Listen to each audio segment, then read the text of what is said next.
You're listening to Impulse to Innovation. The Institution of Mechanical Engineers podcast. I'm your host, Dr. Helen Mees. As a global community of mechanical engineers with over 120,000 members in 140 countries, the Institution of Mechanical Engineers has been at the heart of the engineering profession since 1847. The institution's mission is to improve the world through engineering by sharing the latest news, views and insight into the creative world of technology and the people that make it happen. The T-level was initially mooted back in 2017 by the British government as a new, unified technical qualification which would replace the existing BTEC and simplified vocational education routes. After several years of development, the Department for Education launched the T-level in 2020 with the aim of enabling students to directly enter employment on completion of a programme in further education or sixth form college. The unique aspect of the T-level is that the courses have been developed in collaboration with employers and education providers so that the content meets the needs of industry and prepares students for entry into skilled employment, an apprenticeship, or related technical study in further or higher education. The T-level is a 2-year course which can be taken after GCSEs and is broadly equivalent in size to 3 A-levels. It offers students practical and knowledge-based learning and on-the-job experience through an industry placement of approximately 45 days. The first 16 have now been launched and all 24 T-levels will be available by 2024.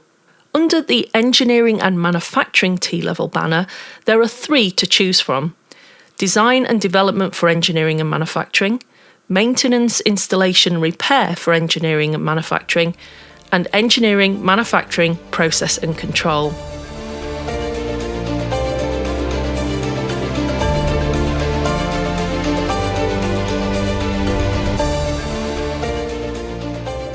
To find out more about what this new vocational training programme would mean for the engineering industry, I spoke with Chartered Engineers Lydia Amarque, Professional Development and Education Policy Advisor for the IMechE, and Andrew Livesey, Consultant, Further Education Lecturer and author of T-level Engineering, Technology, Manufacture and Maintenance.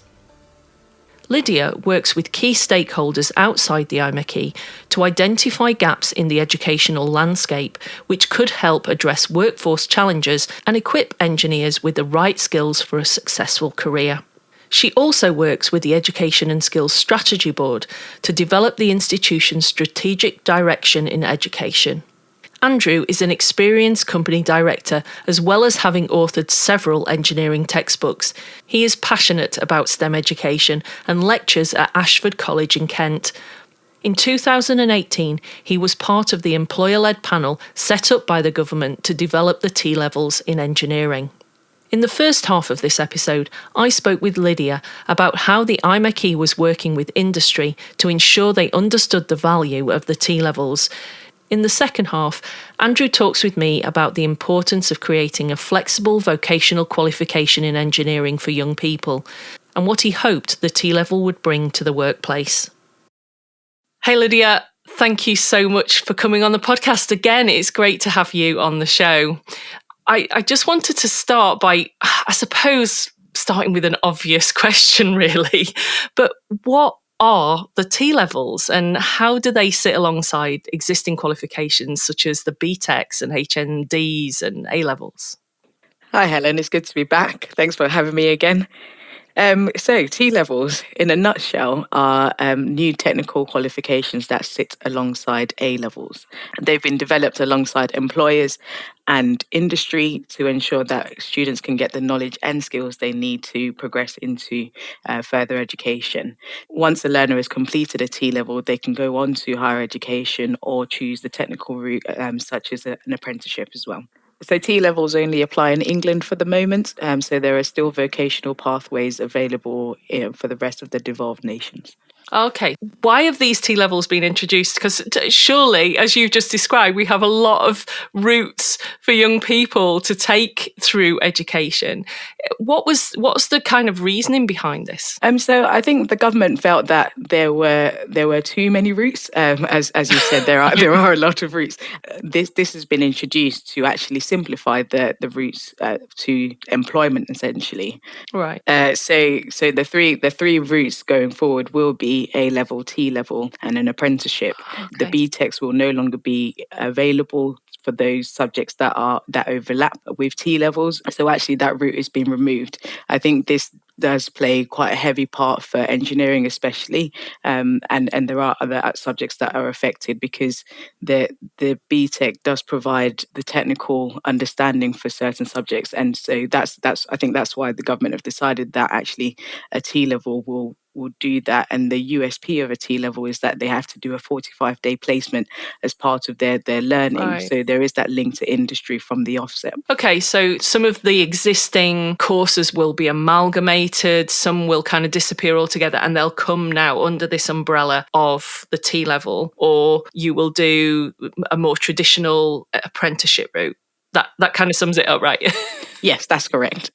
So yeah, you will have as part of the course, you cover the maths and science parts that you need, as well as having some practical experience as well. So there will be an employer set project. You'll also have your placement, and then you'll also have exams as part of the 2-year program. Okay. Sounds like the sort of thing I would have really enjoyed doing actually when I was thinking about taking my A levels. So this sounds like a great opportunity for many young people who are perhaps more practically minded, more focused that way, and achieve better in those sort of circumstances than perhaps the more traditional, the theory route through kind of A levels. So that sounds really exciting. Yeah, absolutely. And I think it does also give an appreciation for the workplace as well. Yeah. So you almost know what you're going into once you enter the world of work. Yeah, true. The government launched the T levels back in 2020. And obviously, with COVID and with other things, it's taken a while, I guess, to get these curriculums and the schools themselves being prepared for taking these on. But the first intake started last year, I believe, and will be continued to roll out over the next 2 to 3 years. Is that right? Well, yeah, actually, the T levels, the engineering and manufacturing T levels started last academic year, Right. but there have been other subjects that T levels have been launched for, such as healthcare and construction. So they've been going for a few years now, and actually some T level completers. I think the first cohort completed the T level last year, Okay. and so they're kind of being tracked to see what they've gone on to do and actually understanding the success of the T level route in itself. And actually, the engineering manufacturing is not the end of that as well. So I think agriculture and a few others will be launching in the coming years as well. So it's kind of, I think engineering and manufacturing was part of wave 3, Right. and then there's wave 4. And I think there is a plan to continue assessing where there are other vocations where T levels can be introduced for the future as well. So this is actually the start of the journey. Yeah. But also, as you say, there were sort of issues with embedding it due to COVID. So at that point, there was an incentive for employers to take on T level students, and I think that's been assessed to see if actually this is a benefit for the businesses and something that they will consider. Yeah, I guess it's something that's going to take a little while, isn't it, before it sort of settles into kind of business as usual. The first cohort that goes through are always going to be the guinea pigs, I suppose, aren't they? Yeah, absolutely. And it's the same we had with BTECs. And I think that's kind of the hesitation with industry at the moment, because we've kind of settled with BTECs. We know what they are, we know what they provide, we know the kind of people that will be completing them, and we kind of prepare the route for them going forward. So there is still a lot of work to do for the T level to make sure it has the same grounding and is embedded in a similar fashion. Yeah. Now, you mentioned a few of the T levels there. There are quite a few options from what I've seen of the great big sheet that the government have put out with all of the different courses on. What are the relevant ones to us, particularly in the engineering world? So within sort of the engineering and manufacturing T level, there are actually three sort of specialisms that you can go into. So that's Okay. design and development, and then there's maintenance, installation and repair, and the third route is manufacturing, processing and control. So each provider can decide which of those specialisms they'll be teaching at their college, and then they sort of get themselves equipped with relevant teachers and equipment that's required to teach that module. I think there are others as well. So within the healthcare space, there are sort of medical engineering type work, and then within construction as well, there are some relevant things for engineers. I think overall, the engineering manufacturing is probably the one that's of most interest to sort of the IMechE Yeah. and its members. Yeah, certainly. It does come to mind, actually, that are there going to be enough teachers to be able to do this? I'm guessing that a lot of the teachers that will have taught BTECs and things and apprenticeships over the years will be porting themselves and learning these new curricula so that they can teach these modules. But I guess that throws up quite an interesting issue that we're going to need quite a lot of very practical teachers to be able to take on this teaching, really. Yeah, absolutely. And I think teaching and teachers with the knowledge of engineering is actually quite a big problem we have within sort of the other work that I do as education policy advisor. This is quite a big topic for us. We have lack of teachers teaching design and technology. We have lack of teachers teaching physics. But as you say, this does provide an opportunity for those who were teaching BTECs to kind of upskill themselves and almost almost pivot to teaching the T level. Yeah. But I think as part of that as well, we've kind of got a responsibility as industry to support that learning as well. So I've been doing some work with the Education Training Foundation, who are working to link providers with industry so that those providers and teachers have a better understanding of industry and what's actually happening in the field now. So that allows them to upskill themselves and to keep abreast of sort of new technologies and what actually is happening in industry, and that keeps them relevant for what they're teaching as well. Yeah, and I guess one of the things we can do through this podcast too is encourage some of our members, if they're looking for a change of career, there's great opportunities in teaching and educating the next generation of engineers, isn't there?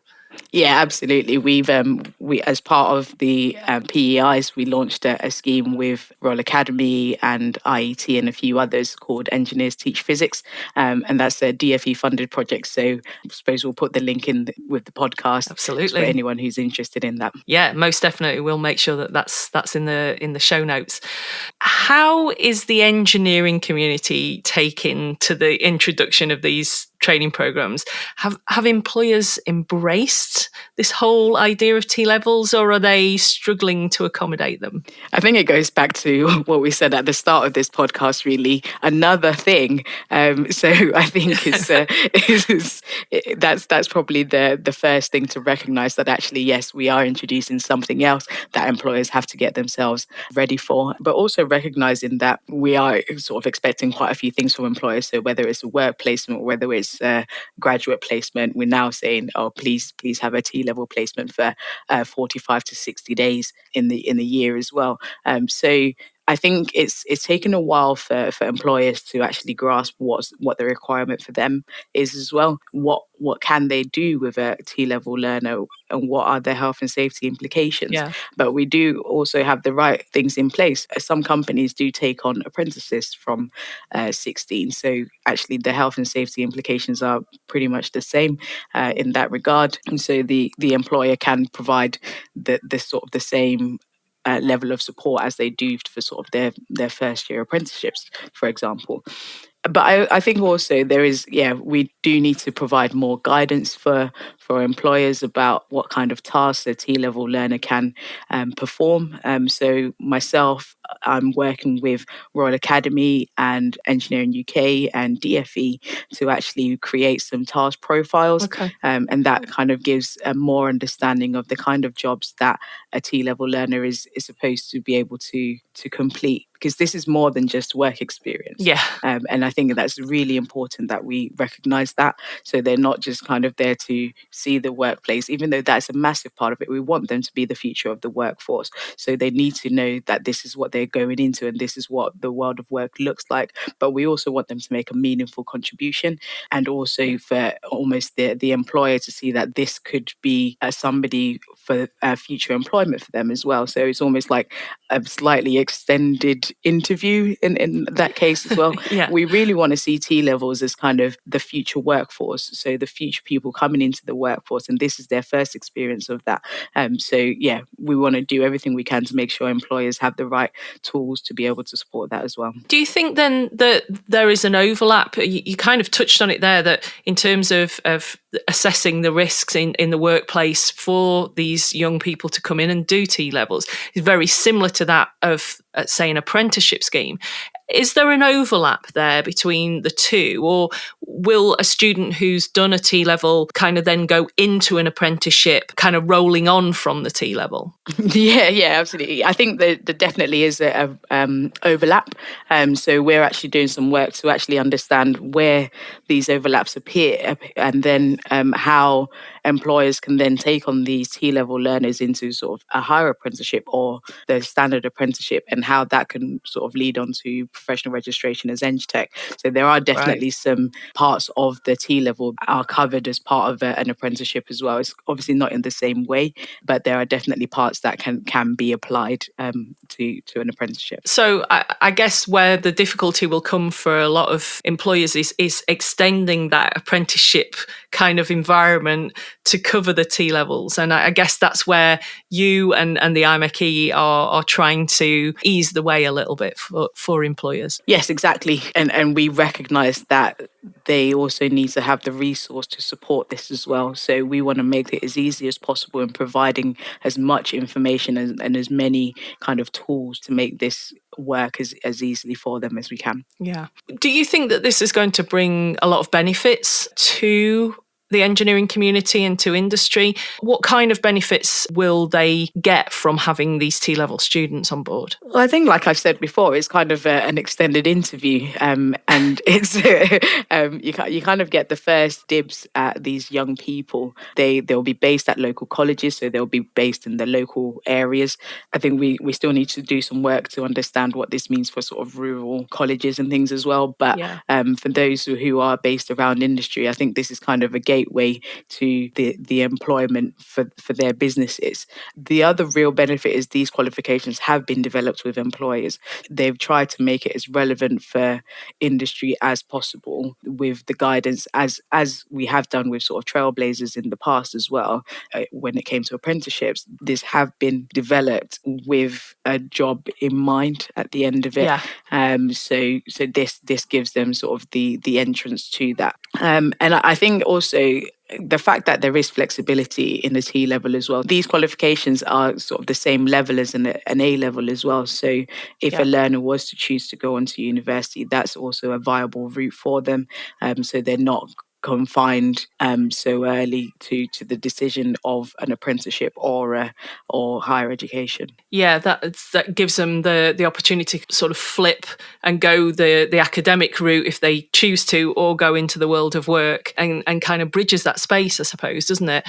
It's great to hear that employers have been involved in the process of creating these, and that's something I think the industry have been asking for a really long time, isn't it? In terms of ensuring that the young people that are coming into the industry are actually learning the things that industry want. And that's been a big debate for a long time. Yeah, absolutely. And that doesn't stop here as well. So there's still City and Guilds who have developed the qualification are always looking for opportunities to engage with industry on a continual basis. So reviewing the assessment to make sure that's also relevant for industry. And also they have employer groups where employers can actually get together to discuss the issues that they have with the T level, or they can sort of talk to providers as well. So there is always that collaborative space available for industry to use this as a way to influence the course as well. Yeah, that's really great to hear, that bringing those sort of disparate relationship together finally, I think, is going to make a lot of difference to industry. Where can our listeners access information about the T levels, and what help and support is the IMechE providing, particularly to employers? Well, actually, the success or failure of the T level is really dependent on industry engagement. So we're trying to do everything we can to ensure that industry have all the tools to make this work. So there's lots of information on the Department for Education website on T levels. City and guilds who have developed the qualification also have a lot of information on T levels, but obviously they don't provide the placement information. Yeah. There is also space being developed on the Royal Academy website, which we'll provide the link to again, and that again will provide information about what T-level placement opportunities should look like, and how industry can set themselves up to provide the placements and what they can do with that as well.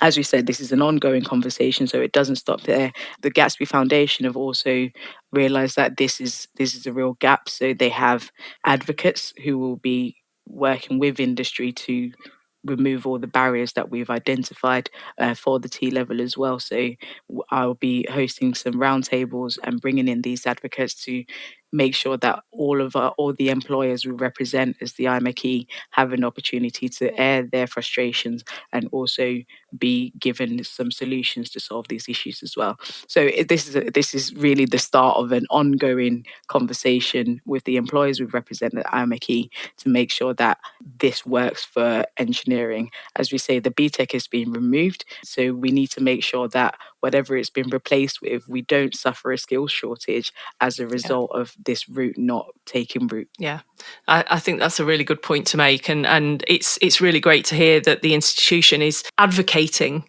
for the T levels and also advocating for the employers as well, to ensure that they get the support that they need and that they're not left behind as the government kind of strategize over this in the coming years. So it's really good to hear that you're directly involved with that, Lydia, and that you're driving this forward. Yeah, thanks. And this is exactly what the institution exists for. We are there to create those spaces where industry and government and policy can come together to make sure that everything works for engineering, and we continue to have a strong pipeline of engineers and a strong workforce going forward.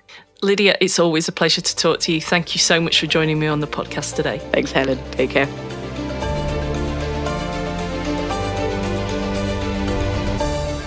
Andrew, thank you for joining me on today's podcast. It's a pleasure to have you on the show. Now, I said in my introduction that you were one of 78 experts chosen to be part of the employer-led panels who helped shape the T levels back in 2018. You sat on the engineering, maintenance, installation and repair panel. In those initial stages of development, what were your key drivers that you were hoping the panel would embed into the T levels? And what improvements on existing vocational training were you looking to make? The idea is to get somebody who's completing the programme, following the course, actually have a wide range of skills. Yeah. To have a range of skills that can transfer between industry sectors. For instance, between motor vehicle maintenance and factory maintenance. And to cover these skills in a detailed way. So when you sort of were first laying out those ground rules, what were you kind of hoping that the students would gain from doing this kind of vocational training? Well, the idea was to make it as realistic and real life as possible, and to try and work out what was needed for industry, Yeah. and to meet industry demands. and also for the students when they went into industry to know what to expect. Yeah. Because a lot of work and starting work is about understanding expectations. Yeah, of course. And the material that we covered, the topics that we covered, were to be embedded within the T-levels, were to actually prepare the student into understanding what went on, whether it was working in a garage, working in a factory, or working as an installation engineer putting up street lighting, for instance. To actually understand what is needed and what the different skills are, and to understand what actually goes on in industry, in the engineering industry, in the widest sense. Yeah, really getting them prepared for that work environment, which is so different. I mean, when you come out of university, for example, it's almost like dropping off a cliff, isn't it? You've not had that experience of going into industry unless you've done an industrial placement. But I guess the idea of preparing these youngsters early on gives them that confidence as well to be in that environment right from day one, and to be able to face the challenges that work brings to them. Well, that's right. And I mean, I always say to my students, and I say, and I have done throughout the years, you need three things when you leave college. You need to pass your diploma, certificate, degree, whatever it is, because that's the passepartout for opening the door. You also need to have some experience of what it's like working in industry, because otherwise you go in and you can make mistakes and kill people even by not doing the right thing. You need to know about that, and it's not about health and safety. It's about knowing what actually goes on. And the other thing that you need is a skill, and a skill can mean quite a lot of different things. It's not necessarily a physical skill, but mental skills and skills in being able to deal with situations and deal with people is just as important. The idea of the T-level, from my view, is that the T-level gives any student who participates, these three skills. It will give them an insight into industry. It will give them a technical knowledge. It will allow them to develop a skill in the particular area that they're interested in, as well as giving them the certificate that says they know about the job, they've passed it, they're at that level of learning. Yeah, that level of recognition to their peers and obviously to future employers as well. Yeah. Now, the first T-levels began being taught in 2020. With the 3 engineering T-levels starting last September, I think it was. Yes. Now, I appreciate there's only been about 9 months of the sort of 2-year training programme that the students will be going through. But how, in your opinion, are they going? And was there a good initial take-up by students for the T-level? I think we're at a very, very early stage, and we're at a very early stage that people don't actually understand what they are, and therefore very few people are buying into it at the moment. Right. And, one of the reasons for doing this interview is to try and get the message over that people really ought to have a look at it and start making it to happen. Yeah. It's a sea change, which is the situation. The T-levels came about partially from the Sainsbury research. The Sainsbury Commission went to a number of colleges in Europe to find out how they interact with industry. I've been to some of the same colleges and find out what goes on. What you get is a close relationship in European countries between the employer and the college and the student and the parents of the student. Okay. You get a much more detailed and caring relationship. Right. And one of the things that we need to develop as an industry, as engineers, is actually this attitude, which is very European, but perhaps alien to some UK companies. Yeah, I think you're right. I think there's always been quite a delineation, hasn't there, between the education, the industry, and also, I guess, the family unit, as you've described it as well. And what we need is a much more closer relationship, or almost a triumvirate between those groups, so that the student who's in the centre of that has kind of a 360 view of what their life and career is going to be like, I guess. And they're all talking from the same hymn sheet, as it were. They're all saying the same thing, not just after individual requirements. Yeah. It's quite interesting that some of the European and some of the Japanese companies who operate in the UK do have this attitude towards colleges and students and parents. Right. And they work together. I've got a particular case that I know of involving Leonardo. The Leonardo managers are really keen to ensure that their apprentices enjoy doing what they're doing and be good at it. I think that's one of the things that there's a chunk of it about enjoying work and seeing work as part of life, not just something that you do to make money. Yeah, that's a very good point. And I know that Leonardo particularly have been very active in our automation challenge at the IMechE and encourage their apprentices to come on that. So it's nice to hear what you're saying there, that as a company, they're really setting an example of how that relationship with their young workforce can be grown as a family environment to ensure that they're well prepared for work later in life. So that's really nice to hear. Yes, I think it is. The word family is, I think, very important, and I think the word family is very important in engineering. Yeah. And I think that this is one thing that us as IMechE need to develop. We need to develop the IMechE as a family. Yeah. Yeah, definitely. Not just an institution that you go to occasionally or listen to occasionally. It has to be something that is family. Yeah. Yeah, most definitely. I absolutely agree with that, because to me, it always has been home. So yeah, we need to make it more like that for many other members, and particularly the young next generation of engineers who are coming into the profession. Just on that front, the next generation, one of the problems with with that situation that we've got is that a lot of the youngsters who are now coming into engineering, and I'm teaching some of them, is that they've missed 2 years of schooling. They've missed a big chunk. And a big chunk at a very developmental point in their lives, and therefore, at the moment, we need to be particularly careful, and it's going to take 15 years. It's going to take a generation before the effects of COVID disappear. Yeah. In the same way that it took a generation before the effects of World War II disappeared. Yeah, the young people have been significantly affected, not just academically, but developmentally as well. And it is going to take some time for that ripple to peter out, I suppose. Yeah, in the same way that it took up to the 1960s to the effect of the war in the 40s to go, as it were. Yeah. So I'm sort of really keen to see what's going to happen in about 15 years' time, when we've taken the next generation through. Yeah, that will be very interesting. It was a bit of an awkward question, really, wasn't it? Because, as I said, we're only 9 months into what is a 2-year training program.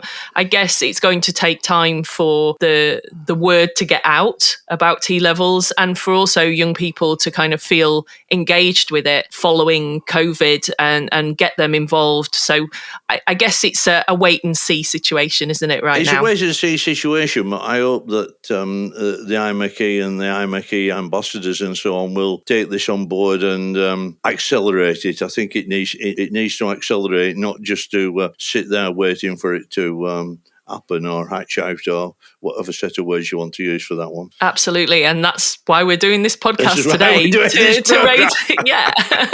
to raise that profile and to ensure that people have an understanding across our members of the value and importance of this vocational qualification. Andrew, let's talk a little bit about industry's involvement in the T-levels. How has the engineering community greeted the introduction of this new vocational training? And do you think they've got a good understanding of its benefits over, say, the old BTEC qualifications? This again is something that is taking its time, because industry at the moment is fighting on a number of fronts, including the raising costs of money, the inflation rates that we've got, and business managers have a lot of things to worry about other than changes in education. Yeah. The BTEC is a known and trusted environment, but they have just started to change their qualifications and started to change what they're doing and how they're doing it. Yeah. And my advice to any employer who might be listening to me at the moment is grab hold of T-levels and lead it.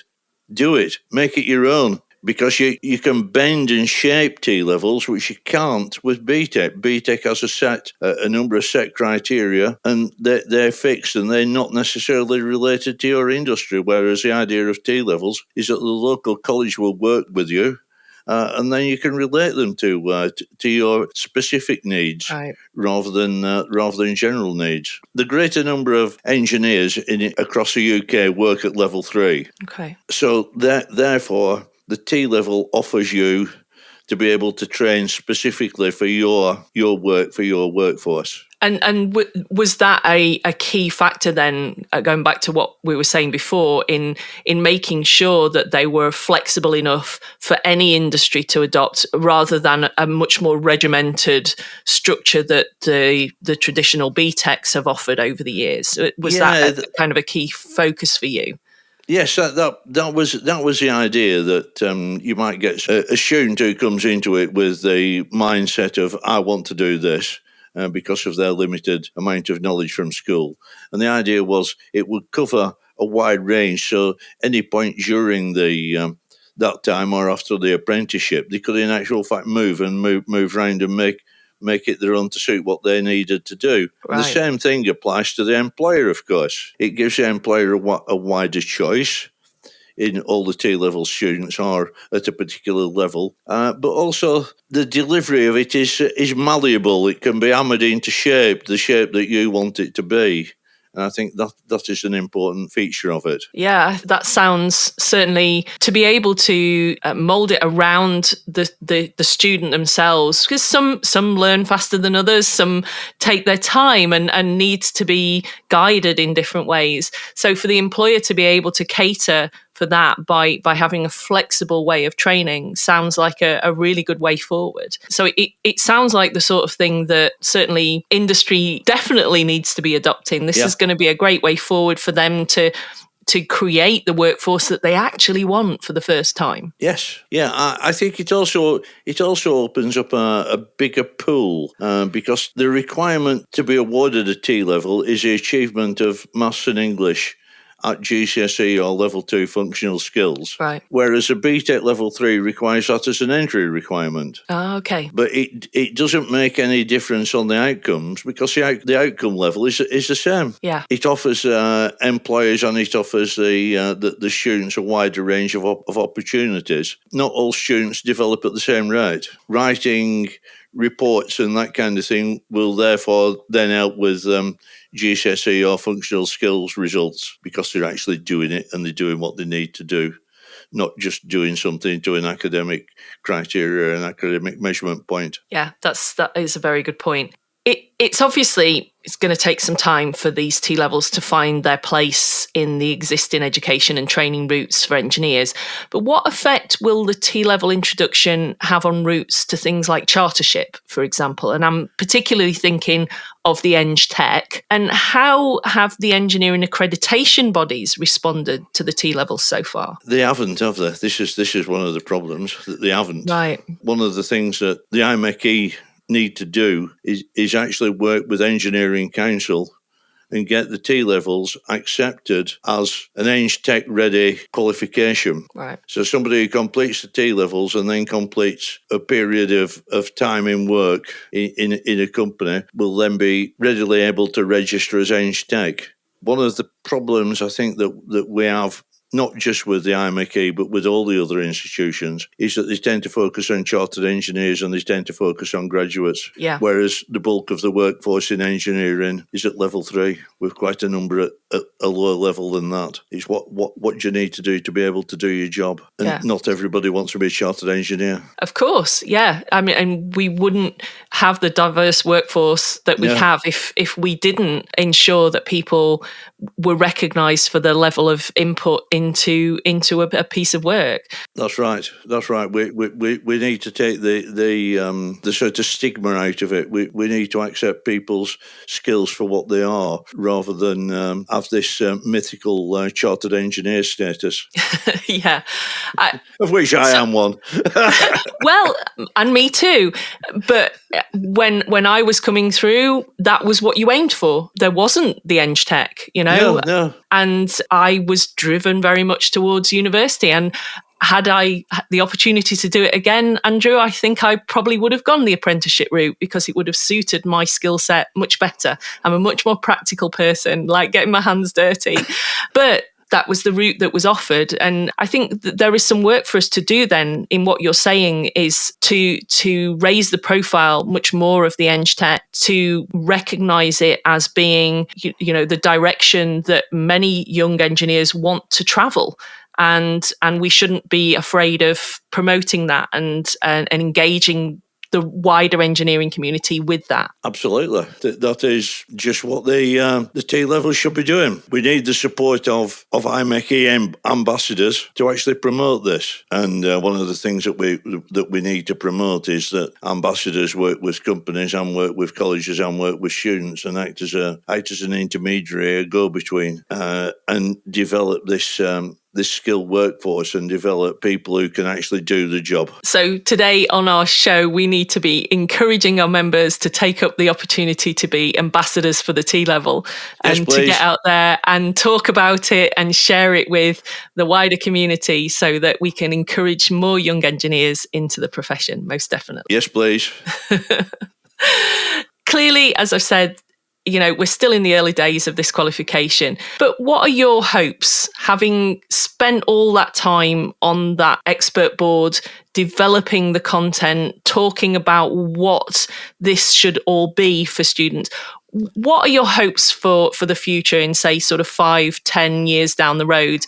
And what difference could taking this qualification make to the engineering workforce as a whole and the opportunities that it might give to young people? You've kind of touched on that a little bit, but I wanted to kind of think how you felt about the future of this particular qualification. It is wide open, and that we in actual fact ought to be using this qualification. And this qualification doesn't just apply to engineering, it applies to all the other sectors as well. Sure. And that is something that we ought to remember. And we also ought to remember that some of the sectors are very similar in content to ours. So there needs to be some mixing, matching, some interchanging, some ladders of development going on. What I particularly like to see is that we have young people who do the T-level, go into industry, become EngTechs, and then maybe when they're a little bit older, think, what do I want to do for the rest of my life? Where do I want to be when I'm 40? Yeah. And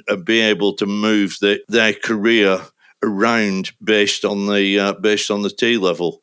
And the T-level opening up possibilities of higher education in different areas. Because in reality, whichever way you look at it, the T-level is equivalent to 3 A-levels. Yeah. And they therefore should give admittance to any undergraduate course. And that's what I would like to see. I would like to see people coming through, working, doing what they want, and then, which is quite normal in Germany and France, to actually in your mid-20s to actually change career or to develop career or go back to university, not just something that is there for 18 to 21-year-olds. I think you're right. I mean, the next generation of young people, and we were already seeing that we're not retiring at 65 anymore. We are continuing to work, and so that means throughout our working lives, we're going to be changing roles and routes into work and even professions completely. Some people are retraining to do other things. And I think we have to be prepared for that, don't we, in terms of having this kind of flexible training which enables people to move across different parts of the profession and learn new skills and bring those into the engineering environment together. Yes. So this sounds like a great opportunity for young people in the future to have those multiple career opportunities throughout their working life, whether they choose to go into academia and study more, whether they go and develop their career in industry itself. That's right. Yeah, I'm completely with that one, because this is exactly what I did. I served one apprenticeship, then went to university at the age of 30, then went back much later to do my master's degree. Yeah. And at the moment I'm working on a PhD. So yeah, it's wherever it comes in life and those opportunities, you don't know where your career will take you. And I think to my mind, Andrew, that's what makes engineering so exciting. Yeah. Yeah, it's those opportunities that you just don't expect. And having those qualifications as a platform to move your career forward is really what it's all about. And that's why engineering is so great. Yeah, absolutely. Andrew, thank you so much for joining me today and giving your take on what the T-levels are going to be offering to young people in the future. It's been a real pleasure to talk to you. Thank you. Thank you very much for talking to me.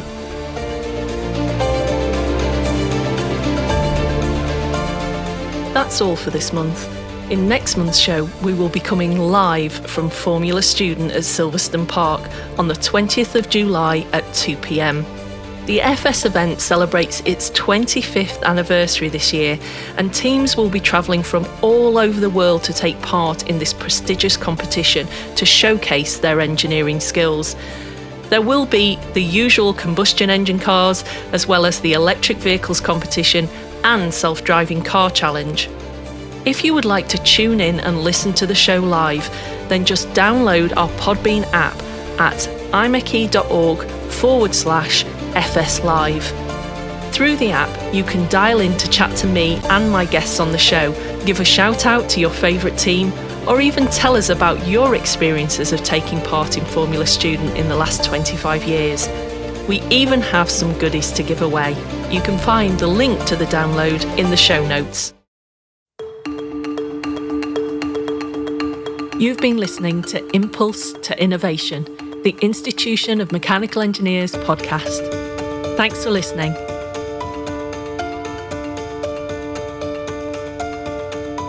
We'd love to hear from you, so if you'd like to share any news or any feedback with us, then please email us podcast@imeche.org. All the information on this episode can be found in the episode notes.